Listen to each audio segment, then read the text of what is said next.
എല്ലാവർക്കും ഫുട്ബോൾ ടോക്കിന്റെ പുതിയൊരു എപ്പിസോഡിലേക്ക് സ്വാഗതം. കഴിഞ്ഞ സീസണിലെ തരം താഴ്ത്തൽ ഭീഷണിയിൽ നിന്നും ഇത്തവണ കിരീട നേട്ടത്തിലേക്കുള്ള ബയർ ലെവർകൂസന്റെ മാറ്റത്തിന് പിന്നിൽ ഒറ്റ പേരേയുള്ളൂ, സാബി അലൻസോ.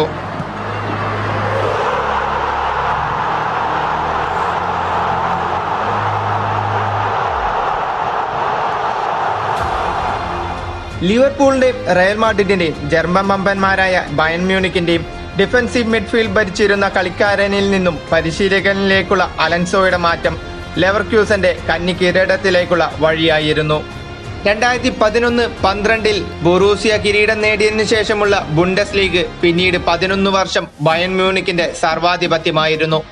അതിനെ കൂടിയാണ് അലൻസോ മാറ്റിക്കുറിച്ചത്. ഞായറാഴ്ച നടന്ന മത്സരത്തിൽ വെർഡർ ബ്രെമിനെ 5 ഗോളിന് തകർത്ത് 5 മത്സരങ്ങൾ ബാക്കി നിൽക്കെയാണ് ലെവർകൂസൻ കിരീടമുറപ്പിച്ചത്. 119 വർഷത്തെ പഴക്കം ക്ലബിനുണ്ടെങ്കിലും ബുണ്ടസ് ലീഗയിൽ കന്നി കിരീടമാണിത്. ഇതിനു മുൻപ് ക്ലബിന് എടുത്തു പറയാനുള്ളത് 5 തവണ 2ാം സ്ഥാനത്ത് എത്തിയതിന്റെ കഥ മാത്രമാണ്. കിരീടത്തിനോടൊപ്പം അലൻസോയുടെ ടീമിന് ഇരട്ടി മധുരം പകരുന്നത് ലീഗിൽ ഒരു മത്സരം പോലും പരാജയപ്പെടാതെയാണ് കിരീടം നേടിയത് എന്നതാണ്.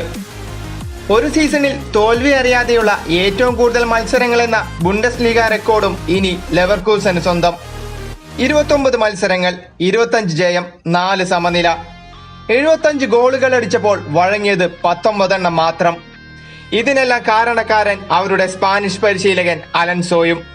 2022 അലൻസോ ലെവർകൂസനിലെത്തുമ്പോൾ ക്ലബ്ബ് തരം താഴ്ത്തൽ ഭീഷണി നേരിടുകയായിരുന്നു. എന്നാൽ സീസണിന്റെ അവസാനം 6ാം സ്ഥാനം.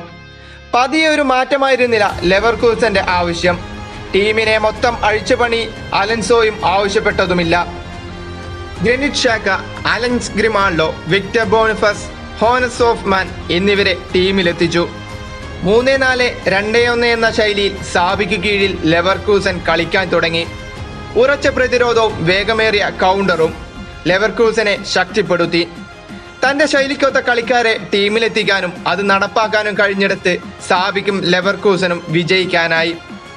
സാബിയുടെ വിങ്ങുകൾ ഭദ്രമാക്കുന്നത് ഗ്രിമാൾഡോയും ഫ്രിംഗ്പോങ്ങുമാണ്. മധ്യനിരയിലെ ആക്രമണത്തിന്റെ ചുമതല ഫ്ലോറിൻ വിറ്റ്സിനാണ്. സാക്കയും പലാഷ്യസും ഡിഫൻസീവ് മിഡും ഭരിക്കും. അങ്ങനെ ഓരോ കളിക്കാരനും ഓരോരോ ചുമതലകൾ. അലൻസോയുടെ കയ്യിൽ ലെവർകൂസൻ ഭദ്രമാണ്. ഈ സീസണിൽ കിരീടത്തിലെത്തിച്ച സാബി അടുത്ത സീസണിൽ ക്ലബിൽ തന്നെ തുടരുമെന്ന് പ്രഖ്യാപിച്ചിട്ടുണ്ട്. ഇത് ക്ലോപ്പിന് പിൻഗാമിയെ തിരിയുന്ന ലിവർപൂളിന് വലിയൊരു തിരിച്ചടിയായിരുന്നു. ഏതായാലും 2022 ഒക്ടോബറിൽ ബയർ ലെവർകൂസനിലെത്തിയ സാബിക്ക് 80 മത്സരങ്ങളിൽ 55 വിജയവും 15 സമനിലയും 10 തോൽവിയുമാണുള്ളത്. ഒരു കോച്ച് എന്ന നിലയിൽ സാബിയുടെ വിജയം കൂടിയാണിത്. സാബിക്കും ലെവർകൂസനും ഇനിയും ഉയരങ്ങൾ എത്തിപ്പിടിക്കാനാവട്ടെ എന്ന് ആശംസിക്കാം.